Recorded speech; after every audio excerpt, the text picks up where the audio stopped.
Сабақта білінбей салдың ба?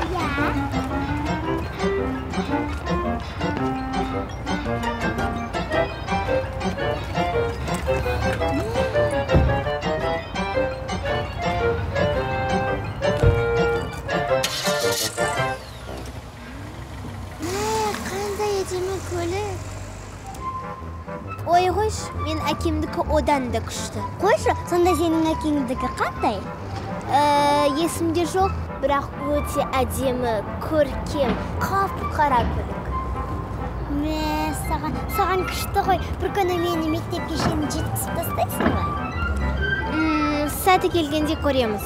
Егер әкемнің қолы бос болса, жүр, кеттік.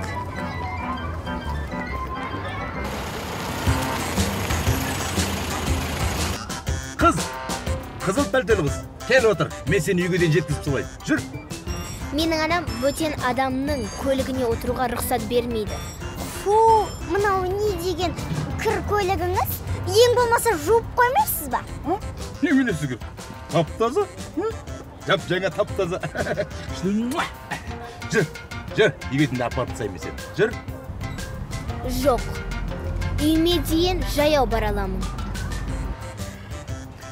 Мен саған жолда балмызда қалып берем. Жүр енді.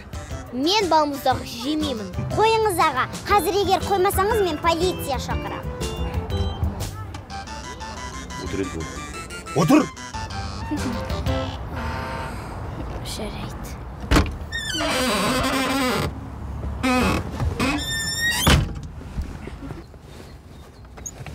Салта, көмекке адамдар шақырайын ба? Жоқ, керек жоқ. Үйге барған соң өзім хабарласам.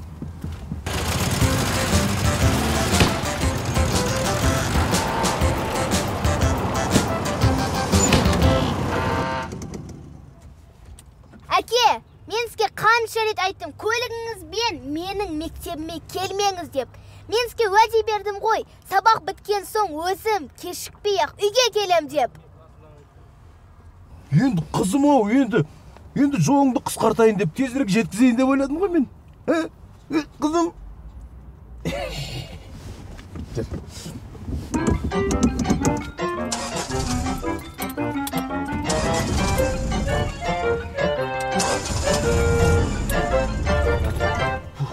Қызым, сен рөлге отыр, мен итеріп жіберейін, не? Жоқ. Қайтадан ба, мен сізге айттым ғой. Ой, мен не істеймін?